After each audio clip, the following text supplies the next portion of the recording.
माफ करना मेरे हिंदू भाइयों, ये आपकी गलतफहमी भी दर हकीकत इल्म ना होने का नतीजा है, अज्ञानत का नतीजा है। आपने इस्लाम को पढ़ा होता, अगर आपने कुरान को पढ़ा होता तो आपको मालूम होता कि इस्लाम 1400 साल पुराना मजहब नहीं है। इस्लाम मोहम्मद अरबी का मजहब नहीं है, इस्लाम अल्लाह का मजहब है। और इस दुनिया के सबसे पहले इंसान जिनको हम आदम कहते हैं और जिनकी हम सब संतान और औलाद है, आदम भी इसी मजहब की पैरवी करने वाले, इसी इस्लाम की पैरवी करने वाले और तौहीद की। कृष्ण फरमाते हैं, मां में कम शरणम ब्रजहा अहम त्वा सर्व पापेभ्य मोक्षयिष्यामि मा शुचहा। आ जाओ, को छोड़ करके एक अल्लाह की, एक ईश्वर की पनाह में आ जाओ, तुम कामयाब हो जाओगे, तुम्हारे सारे पाप मिट जाएंगे, सारे गुनाह मिट जाएंगे। यही बात तो कुरान भी कहता है मेरे हिंदू भाइयों, इन्नद्दीन इंदल्लाहिल इस्लाम। अल्लाह ताला के यहाँ अगर कोई दीन स्वीकार किया जाएगा तो इस्लाम स्वीकार किया जाएगा। अल्लाह के अलावा किसी और के आगे झुकी होगी, अगर आपने अल्लाह के अलावा किसी और को नफा नुकसान का मालिक माना होगा तो आप अल्लाह के यहाँ माफी नहीं पा सकते, आपको जहन्नम में जाना होगा और जन्नत में आप नहीं जा सकते। आपको आज इस प्रोग्राम में खिताब करने के लिए दावत दी गई और मुझे हाजिर होने का मौका मिला। रात के तकरीबन 1 बज रहे हैं, लेकिन माशाअल्लाह बड़े सुकून के साथ मर्द हजरात भी बैठे हुए हैं, ख़वातीन भी बैठी हैं। अल्लाह ताला आपके इस जज्बे को कबूल फरमाए, कहने सुनने से ज़्यादा अमल करने की तौफीक अता फरमाए, आमीन। मुझे बताया गया कुछ हमारे गैर मुस्लिम भाई भी आए हुए हैं, मुझे नहीं मालूम कि वो अभी इस मजलिस में हैं या जा चुके हैं। अगर बीच में मुनासिब महसूस हुआ तो कुछ अपने गैर मुस्लिम भाइयों के ताल्लुक से भी कुछ बातें आपके सामने रखने की कोशिश करूंगा इंशाअल्लाह। मुझे जो टॉपिक मिला है, जो उन्वान मिला है, जिस मौजू पर मुझे आपके सामने बात करनी है, मौजू है इस्लाह मुआशरा में तालीम का किरदार। समाज को सुधारने में शिक्षा का क्या रोल है, तालीम का क्या रोल है। जाहिर है कि समाज के अंदर बहुत सारी बुराइयां हैं, अकीदे की भी बुराइयां हैं, अमल की भी बुराइयां हैं, अखलाक की भी बुराइयां हैं। समाज का हर वर्ग आज बहुत सारी बुराइयों में लिप्त है, डूबा हुआ है। बच्चों से लेकर के जवानों तक, जवानों से लेकर के बूढ़ों तक, मर्दों से लेकर के औरतों तक मुख्तलिफ किस्म की बुराइयां आज समाज में पाई जा रही हैं। सवाल यह है कि इन बुराइयों को दूर कैसे किया जाए, समाज के अंदर इस अंधेरे को मिटाया कैसे जाए। कुरान करीम हमारे सामने 1400 साल पहले का नक्शा खींचता है। 1400 साल पहले जब अरब की सरजमीन पर जनाब मोहम्मदुर रसूलुल्लाह सल्लल्लाहु अलैहि वसल्लम अल्लाह के आखिरी नबी बनकर के आए, तो वो समाज भी अंधकारमय था, अंधेरे में डूबा हुआ था, जुल्मतों में डूबा हुआ था। शराब पानी की तरह पी जाती थी, सूद और ब्याज का लेन देन बिल्कुल आम था, हलाल और हराम का कोई फर्क नहीं था, शादी ब्याह का कोई सिस्टम नहीं था, ज़िनाकारी और बदकारी आम थी। लोग एक दूसरे का हुकूक, एक दूसरे के हुकूक का जर्रा बराबर ख्याल नहीं करते थे, जरा जरा सी बातों पर लोग एक दूसरे से जंग करने लगते थे। औरतों को तो कोई अधिकार ही हासिल नहीं था, शौहर के मरने के बाद उसकी बीवी भी वरासत में तकसीम कर दी जाती थी, बांट दी जाती थी। एक एक मर्द से 4-4, एक एक औरत से 4-4 मर्द शादी करते थे और बच्चा पैदा होता था, वो जिसकी तरफ मंसूब कर देती थी वो बाप मान लिया जाता था। इस कदर जहालत थी, इस कदर उस समाज के अंदर बुराई फैली हुई थी बच्चियां पैदा होती थीं। बहुत सारे कबीले उनके दरमियान ऐसे भी थे जो बच्चियों के पैदा होने को अपने लिए कलंक मानते थे। बच्चियों के पैदा होने के बाद उनको जिंदा जमीन में दफन कर दिया जाता था, जिंदा गाड़ दिया जाता था, और ये काम बाप अपने हाथ से करता था।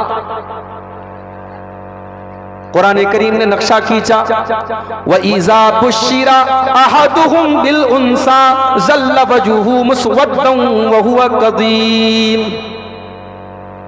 वो इतने बेरहम हो चुके थे, जब उनको ये बताया जाता था कि तुम्हारे घर में बेटी पैदा हुई है, जब उनको बेटी की खुशखबरी सुनाई जाती थी तो बाप का चेहरा काला पड़ जाता था।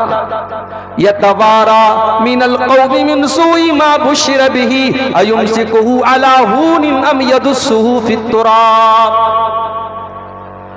बाप अपना चेहरा अपनी कौम को दिखाता नहीं था, अपने आप को छुपाता था कि कौम के लोग जब सवाल करेंगे मैं क्या जवाब दूंगा। अगर मैं कहता हूं कि मैं बेटी का बाप बना हूं तो समाज में मुझे कलंकित होना पड़ेगा, समाज में मुझे अपमानित होना पड़ेगा, समाज में मुझे जलील होना पड़ेगा। और दूसरा तरीका यह कि अपने ही हाथों से अपनी बेटी को मैं कत्ल कर दूं। अला साअ मा यहकुमून। अल्लाह फरमाता है, लोगों तुम कितना गलत फैसला करते थे, तुम बेटियों के ऊपर कितना बड़ा अन्याय करते थे।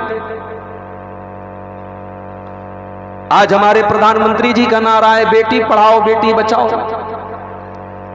बेटी पढ़ाओ और बेटी बचाओ का नारा तो 1400 साल पहले इस्लाम ने दिया था। जिस समाज के अंदर बेटियों को कत्ल कर दिया जाता था, जिस समाज में बेटी को जीने का अधिकार नहीं दिया जाता था, उस समाज में अल्लाह के नबी ने इस कुप्रथा को खत्म किया, इस बुरी रस्म को खत्म किया। और आपने उन तमाम लोगों को ये वार्निंग दे दी जो अपनी बेटियों को जमीन में दफन कर देते थे। आपने कुरान की आयत पढ़ के सुनाई, वइज़ल मऊदतु सुइलत बिअय्यि ज़ंबिन कुतिलत। ओ लोगों जो अपनी बेटियों को जिंदा जमीन में दफन कर देते हो, कल कयामत के दिन वो जिंदा दफन की गई लड़की कल कयामत के दिन उससे पूछा जाएगा तुझे किस जुर्म में मारा गया, किस अपराध की सजा दी गई, किस कसूर में तुझे कत्ल कर दिया गया। ये कह करके उन तमाम लोगों को वार्निंग दी गई। जलालत और गुमराही उस समाज के अंदर चरम सीमा पर थी मेरे भाई। अब अल्लाह के नबी उनके दरमियान आखिरी नबी बनकर के आए। और अगर इस प्रोग्राम में हमारे कुछ गैर मुस्लिम भाई भी बैठे हैं, एक बहुत बड़ा मिसकंसेप्शन अपना दूर कर ले। आमतौर से यह माना जाता है कि इस्लाम 1400 साल पुराना मजहब है, उसके पहले इस्लाम नहीं था। माफ करना मेरे हिंदू भाइयों, ये आपकी गलतफहमी भी दर हकीकत इल्म ना होने का नतीजा है, अज्ञानता का नतीजा है, जहालत का नतीजा है। आपने इस्लाम को पढ़ा होता, अगर आपने कुरान को पढ़ा होता तो आपको मालूम होता कि इस्लाम 1400 साल पुराना मजहब नहीं है। इस्लाम मोहम्मद अरबी का मजहब नहीं है, इस्लाम अल्लाह का मजहब है। और इस दुनिया के सबसे पहले इंसान जिनको हम आदम कहते हैं और जिनकी हम सब संतान और औलाद है, आदम भी इसी मजहब की पैरवी करने वाले, इसी इस्लाम की पैरवी करने वाले और तौहीद के ऊपर थे। कुरान करीम में अल्लाह ताला फरमाता है, या अय्युहन नास इन्ना खलकनाकुम मिन ज़करिन व उन्सा व जअलनाकुम शुऊबन व क़बाइल लितआरफू। ऐ तमाम के तमाम मानव जाति, है मानव जाति, ऐ इंसानों की जमात, ऐ तमाम दुनिया भर के इंसानों, तुम्हारा धर्म कोई भी हो, तुम्हारा संप्रदाय कोई भी हो, तुम किसी भी धर्म से ताल्लुक रखते हो, याद रखो तुम एक माता पिता की, एक आदम की और एक हव्वा की औलाद हो। और तुम्हारे दरमियान की जो बिरादरियां हैं, ये जो खानदान है, ये जो कबीले, हमने इनको इसलिए बनाया ताकि तुम एक दूसरे को पहचान सको। इससे बढ़कर के मानवता और इससे बढ़कर के एकता का संदेश और क्या हो सकता है कि कुरान पूरी इंसानियत को, पूरी मानवता को एक परिवार करार देता है। मेरे भाई, आदम अलैहिस्सलाम का मजहब भी इस्लाम था। आदम अलैहिस्सलाम के बाद एक लंबा पीरियड ऐसा गुजरा जब दुनिया में कोई शिर्क नहीं करता था। कई हजार साल तक दुनिया में लोग तौहीद पढ़ते, फिर हजरत नूह अलैहिस्सलाम का जमाना आया, शैतान ने लोगों को गुमराह किया। लोग पत्थरों के, अपने नेक लोगों के मरने के बाद उनकी मूर्तियां बना करके उनकी पूजा करने लगे।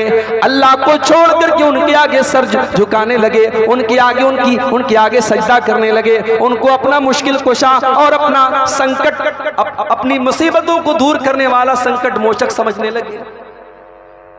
हजरत नूह अलैहिस्सलाम अल्लाह के पहले रसूल बनकर के आए। आदम अलैहिस्सलाम पहले नबी थे और हजरत नूह अलैहिस्सलाम दुनिया में पहले रसूल बनकर के आए और 950 साल तक इसी इस्लाम की तबलीग करते रहे। अल्लाह की और एक माबूद की और एक ईश्वर की लोगों को शिक्षा देते रहे, तालीम देते रहे। तो ये गलतफहमी पहले दूर कर लीजिए कि इस्लाम 1400 साल पुराना मज़हब, और इस्लाम के मानने वालों को बहुत सारे लोग मोहम्मदन बोलते हैं। हमारे मुसलमानों में भी कभी कभी लोग बोलते हैं मोहम्मदन, ये लफ्ज नहीं बोलना चाहिए। हम मुहम्मदुर रसूलुल्लाह का कलमा पढ़ते हैं, मगर इस्लाम ये सिर्फ मोहम्मदुर रसूलुल्लाह का दीन नहीं है। हम जितने मोहम्मदन हैं उतने ही हम मूसा अलैहिस्सलाम और ईसा अलैहिस्सलाम और इब्राहीम अलैहिस्सलाम और नूह अलैहिस्सलाम और सारे नबियों के हम मानने वाले हैं। तो हमारा असल नाम मुस्लिम है, और आदम अलैहिस्सलाम भी मुस्लिम थे, नूह अलैहिस्सलाम भी मुस्लिम थे। हमारे हिंदू भाइयों के यहाँ भी बहुत सारी गलतफहमियां फैली हुई हैं। अगर आप अपने मजहब की किताबों का मुताला करते, अध्ययन करते, आपके दिल से जो नफरत की भावना है, जो गलतफहमी है, जो दुर्भावना है, वो खत्म हो जाएगी। आपके चारों वेदों के अंदर भी इसी एकेश्वरवाद की शिक्षा दी गई है, इसी तौहीद की तालीम दी गई है, और आपको ये कहा गया है कि आप एक अल्लाह की उपासना कीजिए। श्रीमद् भगवत गीता हिंदू मजहब की बड़ी मुकद्दस किताब है। आपने देखा होगा कि अदालत में मुसलमान जब कसम खाता है तो कुरान पर हाथ रखवाया जाता है, और हिंदू भाई जब कसम खाता है तो गीता के ऊपर हाथ रखा जाता है। इतनी उसकी अहमियत है। गीता के अंदर श्री कृष्ण के अक़वाल हैं। श्री कृष्ण क्या कहते हैं वो भी गीता के अंदर तौहीद की तालीम देते हैं। श्री कृष्ण फरमाते हैं, मां में कम शरणम ब्रजः अहम त्वा सर्व पापेभ्य मोक्षयिष्यामि मा शुचः। आ जाओ, सारे के सारे माबूदों को छोड़ करके एक अल्लाह की, एक ईश्वर की पनाह में आ जाओ। तुम कामयाब हो जाओगे, तुम्हारे सारे पाप मिट जाएंगे, सारे गुनाह मिट जाएंगे। यही बात तो कुरान भी कहता है मेरे हिंदू भाइयों, इन्नद्दीन इंदल्लाहिल इस्लाम। अल्लाह ताला के यहाँ अगर कोई दीन स्वीकार किया जाएगा तो इस्लाम स्वीकार किया जाएगा। अगर आपकी पेशानी अल्लाह के अलावा किसी और के आगे झुकी होगी, अगर आपने अल्लाह के अलावा किसी और को नफा नुकसान का मालिक माना होगा, तो आप अल्लाह के यहाँ माफी नहीं पा सकते। आपको जहन्नम में जाना होगा, और जन्नत में आप नहीं जा सकते, आप स्वर्ग में नहीं जा सकते। आज हमारे बहुत सारे मुसलमान भाई भी इस बात को नहीं जानते।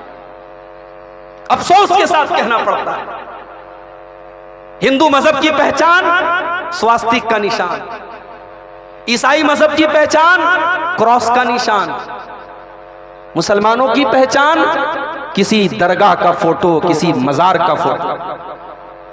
माफ करना मेरे प्यारे साथियों, हम सारे औलिया अल्लाह का एहतराम करते हैं, सारे बुजुर्गों का एहतराम करते हैं, मगर किसी औलिया अल्लाह को, किसी वली को, किसी नबी को, किसी बुजुर्ग को अल्लाह का दर्जा दे देना ये खुला हुआ शिर्क है। और अगर मुसलमान भी ये शिर्क करेगा तो अल्लाह क्या उसकी माफी नहीं हो सकती।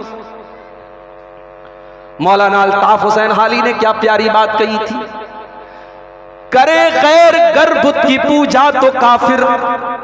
अगर गैर मुस्लिम मूर्ति की पूजा कर रहा है तो तुम उसको काफिर मानते हो। करे गैर गर बुत की पूजा तो काफिर, कवाकिब में माने करिश्मा तो काफिर, झुके आग पर बहरे सजदा तो काफिर, जो ठहराए बेटा खुदा का तो काफिर। ये सारे काम अगर गैर करता है तो तुम उसको काफिर मानते हो। मगर मोमिनों पर कुशादा है राहें, परस्तिश करे शौक से जिसकी चाहे। जो काम गैर कर रहा है, दूसरे मजहब का कर रहा है, और आप उसको गलत कह रहे हैं, जब वही काम आप खुद करेंगे तो वो सही कैसे हो जाएगा? आपके लिए सब जायज है। नबी को जो चाहें खुदा कर दिखाएं, इमामों का रुतबा नबी से बढ़ाएं, मज़ारों पे जा जा के नजरें चढ़ाएं, शहीदों से जा जा के मांगे दुआएं, न तौहीद में कुछ फर्क इससे आवे, न इस्लाम बिगड़े न ईमान जावे। ये नहीं हो सकता मेरे भाई, डबल स्टैंडर्ड नहीं हो सकता। अगर मूर्ति के आगे झुकने वाला गुनाह कर रहा है तो मज़ार के आगे झुकने वाला भी गुनाह कर रहा है। अगर अल्लाह के अलावा किसी पत्थर के बुत के आगे सजदा करने वाला मुशरिक है तो किसी मज़ार और कब्र पर सजदा करने वाला भी मुशरिक है। मेरे प्यारे साथियों, आज जिहालत मुसलमानों में इस कदर आम है। आप चले जाइए इस हिंदुस्तान में, इसी बिहार के अंदर सहसराम एक जगह है, सहसराम के अंदर मुझे लोगों ने बताया कि इतनी कब्रें हैं कि पूरे भारत में उतनी कब्रें कहीं नहीं। इसी बिहार में है, आपके गया के रूप में इतनी कब्रें हैं और हर कब्र पे आपको फूल माला चादर मिल जाए। ओ लोगों, तुम कितने नादान हो गए, तुमने अपने नबी की तालीम को कितना जल्दी भुला दिया। इस्लाम तो भूखों को खाना खिलाने की तालीम देता है, तुमने मज़ारों के मुजावरों को खिलाना शुरू कर दिया। इस्लाम तो नंगों को कपड़ा पहनाने का हुक्म देता है, तुमने कब्रों और मज़ारों पर चादरों को चढ़ाना शुरू कर दिया। इस्लाम तो मानवता की सेवा करने का और लोगों के काम आने का हुक्म देता है और तुमने शिर्क की दुकानें खोल करके रख ली। ये भी जिहालत का नतीजा और ये भी तालीम से दूरी का नतीजा है मेरे भाई। नबी अकरम सल्लल्लाहु अलैहि वसल्लम 1400 साल पहले इस्लाम का आखिरी एडिशन लेकर के आए। इस्लाम के बानी नहीं है आप, इस्लाम की शुरुआत आपने नहीं की, इस्लाम तो इस धरती पर हजरत आदम लेकर के आए। और हमारे उस्ताद मोहतरम अल्लामा रईस अहमद नदवी की तहकीक के मुताबिक हजरत आदम भारत की सरजमीन पर आए थे। हजरत आदम जब जन्नत से उनको अल्लाह ने धरती के ऊपर भेजा, जमीन के ऊपर भेजा, तो भारत की सरजमीन पर आए थे। हम ये कह सकते हैं कि भारत की सरजमीन से इस्लाम शुरू हुआ है। हम ये कह सकते हैं कि इस्लाम से शुरुआत हुई है भारत की। और भारत में जो लोग तौहीद से हट गए, इस्लाम से हट गए, उन्हें घर वापसी करने की जरूरत है, उन्हें अपने सही दर पर और सही जगह जाने की जरूरत है।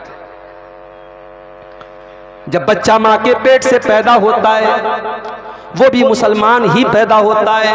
अल्लाह के प्यारे नबी फरमाते हैं, कुल्लु मौलूदिन यूलदु अलल फितरा, हर बच्चा जो माँ के पेट से पैदा होता है वो फितरत के ऊपर पैदा होता है, वो नेचर के ऊपर पैदा। नेचर क्या कहती है? नेचर यही कहता है इंसान जब मुसीबत में फंसता है आसमान की तरफ नजर डालता है, उसके दिल में, उसके दिमाग में एक अल्लाह, एक ईश्वर नेचुरल तौर पर, प्राकृतिक रूप से, कुदरती तौर पर उसके दिमाग में तौहीद मौजूद है। अल्लाह के प्यारे नबी फरमाते हैं बच्चा पैदा होता है तो इसी फितरत पर, इसी तौहीद पर, इसी इस्लाम पर, इसी एकेश्वरवाद पर, एक अल्लाह, एक ईश्वर, एक रब की इबादत पर बच्चा पैदा होता है।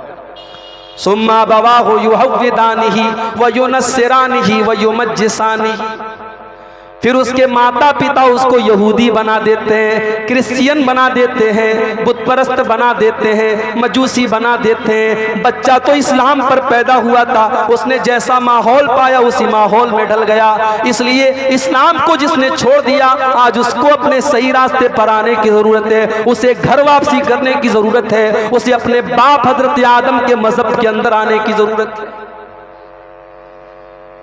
तो जिहालत बहुत बड़ी जड़ है मेरे प्यारे साथियों बुराई की। अल्लाह के नबी ने कैसे इस मसले को हल किया? आपने 1400 साल पहले अरब की धरती पर जो अंधेरा फैला हुआ था उस अंधेरे को कैसे मिटाया आपने? कुरान कहता है लक़द मन्नल्लाहु अलल मुमिनीना इज़ बअसा फ़ीहिम, ओ लोगो अल्लाह ताला का कितना बड़ा एहसान है तुम्हारे ऊपर कि उसने अपना आखिरी नबी तुम्हारे ही बीच में से भेजा। हमारे बहुत सारे भाई कहते हैं कि अल्लाह के नबी इंसान नहीं थे, आप बशर नहीं थे, आप तो नूर के पैदा किए गए थे, नूरी मखलूक थे।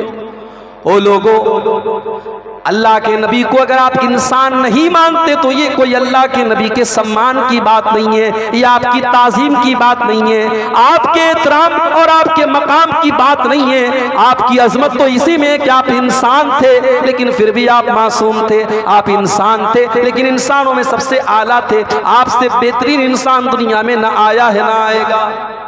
अल्लाह कह रहा है हमने आखिरी नबी तुम ही में से भेजा, हमने इंसानों में इंसान को नबी बना करके भेजा। उस नबी ने जाकर के पहला काम क्या किया? यतलू अलैहिम आयातिही, वो कुरान की आयतों को पढ़ पढ़ के सुनाया करते हैं।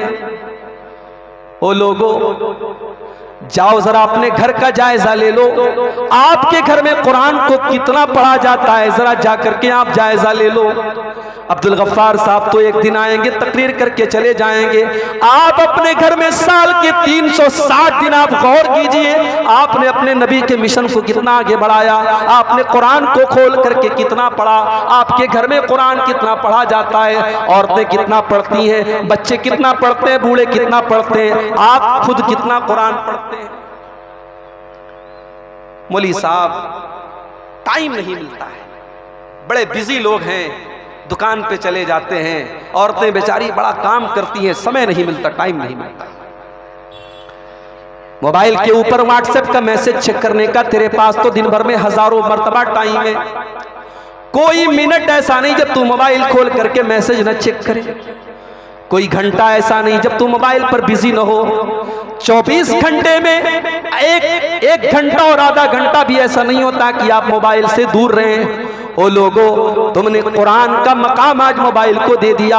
होना तो ये चाहिए था कि कुरान के साथ तुम्हारा दिल अटैच हो जाता, कुरान के साथ तुम्हारा दिल जुड़ जाता और कुरान के साथ तुम अपने दिल को जोड़ लेते। तुमने वो दर्जा तो आज मोबाइल को दे दिया।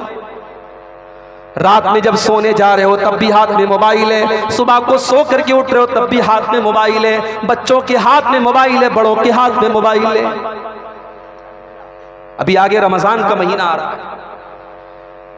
रमजान के महीने में हम और आप 15 घंटे 14 घंटे भूख और प्यास की तकलीफ बर्दाश्त करते हैं। सुबह फजर की नमाज के पहले हम सहरी खाते हैं तो फिर सीधे मगरिब के टाइम इफ्तार करते हैं। हम 14-15 घंटे का रोजा रखते हैं जिसे हमारे हिंदू भाइयों के यहाँ उपवास कहा जाता है। मैं चाहता हूं कि कम से कम आप महीने में एक दिन मोबाइल का भी उपवास रख लिया करो मेरे भाई। एक दिन महीने का ऐसा बना लो, उस दिन आपको टाइम बच्चों को देना है, उस दिन परिवार को देना है, उस दिन माँ के पास बैठ के बातें सुननी है, उस दिन बाप से बैठ करके बातें सुननी है। एक दिन ऐसा बना लो, मोबाइल को साइलेंट करके रख देना है, नहीं खोलना है फेसबुक, नहीं खोलना है व्हाट्सएप। ये कर लो तो मैं समझता हूं कि आप अपने इमोशन और अपने जज्बात पर बहुत हद तक कंट्रोल करने वाले बन जाएंगे। इस मोबाइल ने आज समाज को कहां लाके खड़ा कर दिया है मेरे भाई। 8-8 साल की मासूम बच्चियां जो अभी सही तरीके से बालिग भी नहीं हुई हैं, वो भी वैलेंटाइंस डे पर किसी से फूल कबूल कर रही। 14-14 साल के बच्चे जो अभी ढंग से जवान और बालिग भी नहीं हुए हैं, वो भी गर्लफ्रेंड और बॉयफ्रेंड का मतलब जान रहे हैं। 3-3 साल के बच्चों के हाथ में आज हमने मोबाइल थमा दिया और YouTube खोल करके बच्चा देख रहा है। अब YouTube पर क्या क्या देख रहा है ये 24 घंटे आप नजर तो नहीं रख सकते। 4-4 साल के बच्चों को आज उनके जहन में क्या गंदगी भरी जा रही है आपको एहसास भी नहीं है मेरे भाई। और हालात तो ये हो गए, बच्चा दूध नहीं पी रहा है, माँ ने बच्चे के हाथ में मोबाइल थमा दिया, बच्चा मोबाइल देखने लगा, माँ ने शीशी उसके मुंह में डाल दी, बगैर मोबाइल देखे वो बेचारा दूध भी नहीं पी रहा है। बाप घर में आया, बच्चे शोर मचा रहे हैं, बाप ने फट से मोबाइल दे दिया। आज बच्चों को बाप का प्यार नहीं, आज बच्चों को माँ की ममता नहीं, आज बच्चों को सिर्फ मोबाइल मिल रहा है। हालात ये हो गए, हमारे रहते हुए हमारे बच्चे यतीम हो गए, माँ के रहते हुए बच्चे यतीम हैं, बाप के रहते हुए बच्चे यतीम हैं। इससे बढ़ करके दुर्भाग्य क्या होगा, इससे बढ़ करके बदनसीबी क्या होगी कि आपके रहते हुए आपके बच्चे यतीम हो जाएं, बाप के रहते हुए बच्चों को बाप की मोहब्बत न मिले, माँ के रहते हुए बच्चों को माँ की ममता न मिले। अरबी का एक शायर कहता है, लैसल यतीमु मन इंतहा अबवाहु मिन हम्मिल हयाती व खल्लफाहु जलीला। अरे यतीम तो वो नहीं है जिसकी माँ का इंतकाल हो जाए, जिसके बाप का इंतकाल हो जाए। इन्नल यतीम हुवल्लज़ी तल्क़ा लहू उम्मन तखल्लत औ अबम मशगूला। अरे यतीम तो वो है जिसकी माँ के पास उसके लिए टाइम ना हो, जिसके बाप के पास उसके लिए समय ना हो, जिसके बाप के पास अपने बच्चों से बात करने के लिए टाइम ना हो और माँ के पास बच्चों की तरबियत करने के लिए टाइम ना हो। आज क्या तरबियत करेंगे? हालात ये हैं कि भारत से लेकर के नेपाल तक हजारों नहीं लाखों मुसलमान लड़कियां आज मुर्तद हो चुकी हैं, इस्लाम से दूर हो चुकी हैं। हजारों नौजवान ऐसे हैं जो अल्लाह को नहीं मानते, जो इस्लाम को नहीं मानते। मुसलमान घर में पैदा हुए, नाम है मोहम्मद, नाम है अब्दुल्ला, नाम है अब्दुर्रहमान, लेकिन कुरान से उनको कोई मतलब नहीं, इस्लाम से उनको कोई मतलब नहीं, अल्लाह का वो इनकार करते हैं। ये हालात क्यों है मेरे भाई? क्योंकि हमने अपने बच्चों को, अपनी बच्चियों को हमने उनकी तालीम के लिए, उनकी शिक्षा के लिए हमने कोई इंतजाम नहीं। हमने अपने बच्चों को कॉन्वेंट स्कूलों में डाला, हमारा बच्चा फर्राटेदार अंग्रेजी बोल रहा है, हमारा बच्चा पूरे स्कूल को टॉप कर रहा है, मगर हमारा बच्चा अल्लाह के बारे में कुछ नहीं जानता, रसूल के बारे में कुछ नहीं जानता, नमाज के बारे में कुछ नहीं जानता। ओ लोगों, बड़े शौक से अपने बच्चों को तुम कॉन्वेंट में पढ़ाओ, बड़े शौक से तुम आला तालीम दिलाओ, मगर अपने बच्चों को अपने दीन की तालीम भी सिखाओ, उनको इस्लाम के बारे में भी बताओ, वरना कल आपके बच्चों को इस्लाम से जोड़ना मुश्किल हो जाए। आज हालात आप देखें क्या हो गए। बनारस का एक वाकया भी 1 महीना भी नहीं हो रहा है। मुसलमान घर की लड़की घर से पर्दे में और नकाब में, बुर्के में निकलती है। घर वाले तो बड़े बेफिक्र है कि चलो हमारी बच्ची कॉलेज जा रही है नकाब में। एक लड़के के साथ मोबाइल पर चैटिंग शुरू करती है। गैर मजहब का मानने वाला लड़का है, लड़की उससे चैटिंग शुरू करती है, बातचीत करती है, मुलाकात होने लगती है। लड़का उसे अपने जाल में फंसा लेता है और फिर वो लड़की उस गैर मुस्लिम लड़के के साथ निकाह कर लेती है, शादी कर लेती है उसके मजहब के मुताबिक। उसके मजहब में दाखिल हो जाती है, उसके धर्म के अंदर दाखिल हो जाती है और इस्लाम को त्याग देती है। क्या ये आपके लिए शर्म की बात नहीं है? हमारे और आपके लिए शर्म की बात नहीं है मेरे भाई? हम अपनी बेटियों को इस काबिल भी नहीं बना सके, उनको इस्लाम की अहमियत भी नहीं बता सके, उनको ईमान की अहमियत भी नहीं बता सके। अरे इस्लाम तो वो दौलत है, ये ईमान तो वो दौलत है, कल क़यामत के दिन अल्लाह ताला हमको ऑफर करेगा। अल्लाह ने फरमाया कुरान के अंदर, इन्नल्लज़ीना कफ़रू व मातू व हुम कुफ़्फ़ारुन फ़लन युक़बला मिन अहदिहिम मिलउल अर्ज़ि ज़हबा। ओ लोगो, जो तौहीद के बगैर दुनिया से चले जाएंगे, जो इस्लाम के बिना दुनिया से जाएंगे, जो एक अल्लाह को मानने वाले नहीं होंगे, कल क़यामत के दिन वो ज़मीन भर के सोना भी अगर लेके आ जाएं तब भी अल्लाह के अजाब से वो बच नहीं पाएंगे, वो जहन्नम के अजाब से बच नहीं पाएंगे। ये ईमान इतनी बड़ी दौलत है मेरे भाई।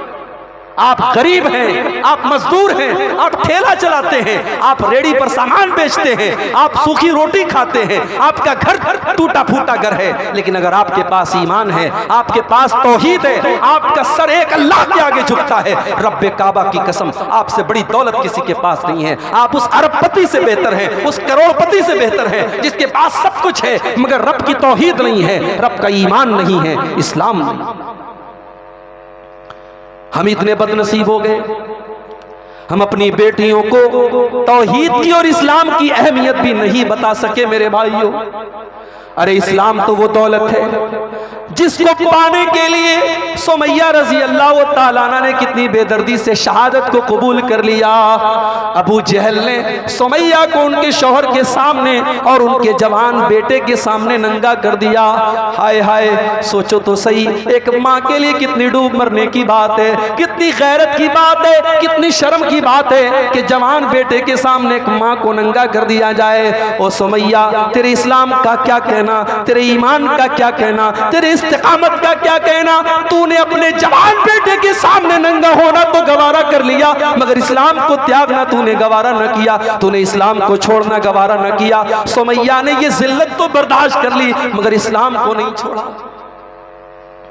और फिर वो वक्त भी आया जब अबू जहल ने बड़ी बेदर्दी के साथ हजरत सुमैया को बड़े शर्मनाक तरीके से उनकी शर्मगाह के ऊपर हमला करके उनके शौहर के सामने और उनके जवान बेटे के सामने शहीद कर दिया। मेरी प्यारी माँ बहनों, हजरत सुमैया ने जान देना गवारा कर लिया, शहादत की मौत को कबूल कर लिया, मगर इस्लाम को और ईमान से समझौता करना कबूल न किया।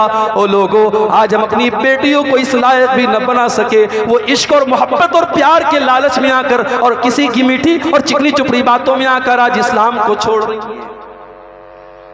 ये सारा नतीजा इस बात का है मेरे भाई कि हमने अपने समाज में दीन की तालीम की अहमियत को नहीं समझा। आपका इलाका नेपाल बॉर्डर के करीब है, मुझे नहीं मालूम कि आपके यहाँ लड़कियों की तालीम के लिए कितने इदारे हैं। अगर इदारे नहीं है तो मेरे भाइयों, आप अपनी बेटियों को दीनी तालीम देने के लिए इदारे खोलो। हो सके तो एक टाइम खाना खा के एक टाइम भूखे रह जाओ, हो सके तो अपनी मजदूरी में से कुछ पैसे दे दो, हो सके तो मेरी माँ बहनों अपने जेवरात को बेच डालो, मगर अपनी आने वाली नस्ल के ईमान को बचा लो। अपनी बेटियों को दीनी तालीम देने वाले इदारे अपने इलाके में खोल लो, वरना आने वाले 20 सालों के बाद जो हालात होंगे वो बयान के बाहर है। आज हालात क्या है मेरे भाई? आज हमारी मस्जिदों में जुमा का खुतबा होता है, मौलवी साहब बेचारे बड़ी तैयारी करके तकरीर करते हैं, आधा घंटा 40 मिनट, बड़ी कीमती बातें बताते हैं। लेकिन आज आप देख लीजिए बहुत सारी मस्जिदों में तो औरतों का इंतजाम ही नहीं होता। मुझे लगता है कि आपके गांव की मस्जिद में भी औरतों के लिए कोई अरेंजमेंट नहीं है। क्यों नहीं है मेरे भाई? अगर नहीं है तो होना चाहिए। अगर आप जुमा की तकरीर सुनते हैं तो आपके घर की औरतें क्यों नहीं सुनती हैं? अरे आपसे ज्यादा तो उनको दीन की बातों को सुनने की जरूरत है। आप तो जलसों में भी चले जाते हैं, आप तो तकरीरों को भी सुन लेते हैं। आपके घर की औरतों को आज मोबाइल के जरिए बिगाड़ा जा रहा है, आज सोशल मीडिया के जरिए उनके दिमाग को खराब किया जा रहा है। आज उनको बिगाड़ने वाली 1000 चीजें हैं मेरे प्यारे भाइयों। उनको दीन से जोड़ने के लिए, को इस्लाम से करीब करने के लिए आपके पास क्या प्लान है, आपके पास क्या स्कीम है? जरा आप अपने दिल पर हाथ रख के बताएं। आपकी बेटी 18 साल की हो गई, मैं पूछता हूं कितना पढ़ा उसने? आप कहते हैं इंटर किया है, बीए किया है उसने। मैं पूछता हूं कि आपकी बेटी ने इस्लाम के बारे में कितना पढ़ा है? आप कहते हैं मौलवी साहब मेरी बेटी ने कुरान पढ़ा है। कुरान भी कैसे पढ़ा है? हाफिज जी घर में आते थे, रट्टू तोते की तरह उसने कुरान आपकी बेटी को पढ़ा दिया। आपकी बेटी ने कुरान तो पढ़ा है मगर कुरान की आयतों का कोई मतलब नहीं जानती। उसने कुरान तो पढ़ा है मगर कुरान में जो पर्दे की आयतें और जिन कुरान की आयतों में आपकी बेटी को यह पैगाम दिया गया था, या अय्युहन नबिय्यु कुल अज़वाजिका व बनातिका व निसाइल मुमिनीना युदनीना अलैहिन्ना मिन जलाबिबिहिन्ना ज़ालिका अदना अन युरफ़ना फला यूज़। आपकी बेटी ने कुरान के अंदर इस आयत को तो पढ़ा है मगर इस आयत का मतलब आपकी बेटी ने कभी जाना ही नहीं। कुरान कहता है, ऐ नबी अपनी बीवियों से भी कह दो, अपनी बेटियों से भी कह दो और तमाम मुसलमान औरतों से कह दो, जब वो घर से निकले तो बेपर्दा होकर के न निकले। वो अपने ऊपर चादर डाल ले, वो अपने ऊपर घूंघट डाल ले, वो अपने ऊपर नकाब डाल ले, बुर्का डाल ले, वो चादर में और पर्दे में निकला करें ताकि दुनिया पहचान ले कि ये इज्जतदार घर की लड़कियां हैं, ये मुसलमान घर की लड़कियां हैं। आपकी जवान बेटी घर से बाहर निकल रही है, सज संवर करके निकल रही है, बेहतरीन कपड़े पहन करके निकल रही है, खुशबू लगा करके निकल रही है, मेकअप करके निकल रही है और आपको कोई फर्क नहीं पड़ता। और आप माशाअल्लाह बड़े पक्के कुरान और हदीस पर के मानने वाले हैं। मेरे भाइयों, शर्म आनी चाहिए हमें और आपको। अगर हमारे घर में बेगैरती और बेहयाई का काम हो रहा है और हमारे माथे पर कभी कोई बल नहीं पड़ रहा और हमें कोई फर्क नहीं पड़ रहा है, इसका मतलब यह हुआ कि हम बेगैरत हो चुके हैं, हम बेगैरत हो चुके हैं। और अल्लाह के नबी जनाब मोहम्मद रसूलुल्लाह सल्लल्लाहु अलैहि वसल्लम फरमाते हैं कि 3 लोग ऐसे हैं जिनकी तरफ अल्लाह ताला कयामत के दिन देखेगा भी नहीं। 3 लोग ऐसे हैं अल्लाह ताला ना तो देखेगा, ना बात करेगा, ना उनको पाक और साफ करेगा। कौन कौन होंगे? आपने फरमाया अल आक़ुल वालिदैहि, अपने माँ बाप को सताने वाला, अपने माँ बाप को दुख देने वाला, अपने माँ बाप से रिश्ता काटने वाला, वल मरातुल मुतरज्जिला, और मर्दों की नकल करने वाली औरत, वद्दयूस, और वो बेगैरत मर्द, वो बेगैरत भाई, वो बेगैरत बाप, और वो बेगैरत शौहर जिसके घर में बेगैरती हो रही हो, बेपर्दगी हो रही हो, बेहयाई हो रही हो और उसको कोई फर्क न पड़ रहा हो। समाज आज कहां जा चुका है? तो नबी का पहला काम क्या था? यतलू अलैहिम आयातिही, नबी का पहला काम यह था वो कुरान की आयतों को पढ़ पढ़ के सुनाते थे। आज हमने कुरान पढ़ने पढ़ाने वालों को कहां लाके खड़ा कर दिया? अंग्रेजी की ट्यूशन पढ़ाने वाला महीने का 50,000 कमा रहा है, साइंस पढ़ाने वाला 25,000 कमा रहा है, और कुरान पढ़ाने वाला मौलवी बेचारा 10,000 रुपये में कैसे कैसे गुजारा कर रहा है। लोग कहते हैं मौलवी के पैसे में बड़ी बरकत होती है। ओ लोगों, उसकी मजबूरी को बरकत का नाम न दो। वो जब मार्केट में निकलता है, सेब का मौसम आता है, वो सेब के ठेले के पास पहुंचता है और सेब वाला कहता है कि सेब का रेट 150 रुपया किलो है। वो सोचता है नहीं नहीं, 150 रुपया तो मेरी रोज की इनकम है, मैं 150 रुपया अगर इसको दे दूंगा तो मेरे घर की खर्ची कैसे चलेगी। वो बेचारा अपने जज्बात पे कंट्रोल करता है। मौसम फलों का आता है, उसके बच्चे फलों से महरूम हो जाते हैं। वो लोगों, किसी कौम ने अपने मजहबी पेशवाओं को उतना न रुलाया होगा जितना आपने अपने मजहबी पेशवाओं को रुलाया है। मस्जिद का इमाम आपने रखा, बड़े एहसान के साथ आप कहते हैं साहब हम तो अपनी मस्जिद के इमाम को 10,000 रुपये तनख्वाह देते हैं। बड़ा एहसान किया आपने, 10,000 रुपया आपने तनख्वाह दे दी। उस मौलवी के रहने के लिए आपने मस्जिद के अंदर छोटी सी कोठरी बनवा दी। इमाम साहब बेचारे आपके मधुबनी में आके इमामत करते हैं, उनका घर वहां पे पाकुड़ में है, झारखंड में, मिसाल दे रहा हूं। फैमिली उनकी उनसे सैकड़ों किलोमीटर दूर है। आपकी मस्जिद में आकर के वो इमामत कर रहे हैं, आपके घर में, आपके मोहल्ले में रह रहे हैं, 5 टाइम की नमाज पढ़ा रहे हैं, मगर अपनी बीवी को से वो दूर है। उनकी बीवी उनके जीते जी बेवा की जिंदगी गुजार रही है, उनके बच्चे उनके जीते जी यतीम की जिंदगी गुजार रहे हैं। ओ लोगों, ये कितनी बड़ी तकलीफ आप अपने इमामों को दे रहे हो। अगर आपको अपने परिवार के साथ रहने का अधिकार है, अगर आपको अपने बच्चों के साथ रहने का हक हासिल है, तो आपके मस्जिद के इमाम को, जो 5 टाइम की नमाज आपको पढ़ाता है, जो आपका धर्म गुरु है, जो आपके मजहब का गुरु है, जो आपको कुरान पढ़ पढ़ के सुनाता है, क्या उसको ये अधिकार नहीं है कि वो अपनी पत्नी और अपने बच्चों को करके रहे? क्या उसकी बीवी को यह हक नहीं है कि वो अपने शौहर के साथ रहे? उसके बच्चों को यह हक नहीं कि अपने बाप के साथ रहे? हमने कुरान पढ़ने पढ़ाने वालों का क्या हाल किया मेरे भाई। स्कूलों में बच्चा पढ़ता है, माशाअल्लाह, टेबल भी लगाए, बेंच भी लगाए, कुर्सी भी लगाए, बच्चा अप टू डेट होके ड्रेस पहन करके जाता है, टाई वाई लगा के जाता है, माँ भी बहुत तैयार करके उसको भेजती है। मदरसे के ये बच्चे बेचारे घर बार छोड़ के मदरसे में कुरान और हदीस पढ़ने आते हैं। वो कैसा खाना खाते हैं, वो कैसे कमरे में बैठ करके पढ़ते हैं। कभी जा करके मदरसों के हालात आप देखिए। बिहार बंगाल के दौरे तो मैं बहुत करता हूँ, ऐसे ऐसे मदरसों को मैंने देखा है और वहाँ के हालात देख के मेरे भाइयों के देख करके आंखों में आंसू आ जाते हैं। 5,000 रुपये की तनख्वाह दी जाती है मौलवी साहब को, 5,000 रुपये की तनख्वाह। इस महंगाई के दौर में वो मौलवी बेचारा 5,000 में क्या करेगा? साल में जब रमजान का महीना आता है, वो मौलवी बेचारा पूरे हिंदुस्तान में घूम घूम करके चंदा करता है और फिर उस चंदे में से उसको उसकी तनख्वाह दी जाती है और बाकी चंदा वो मदरसों को देता, मदरसे को देता है। इस तरीके से वो अपना पेट पालता है। आपने अपने मजहब के गुरु को और अपने धर्म गुरुओं को और अपने मजहब के रहनुमाओं को आपने भिखारी बना दिया है, अपने दर का भिखारी बना दिया है कि जब तक वो आपके दरवाजे पर आके भीख न मांगे तब तक आपकी रूह को सुकून नहीं मिलता, आपके दिल को सुकून नहीं मिलता। आपने समझा क्या है कुरान पढ़ने पढ़ाने? ये भिखारी है, ये क्या है?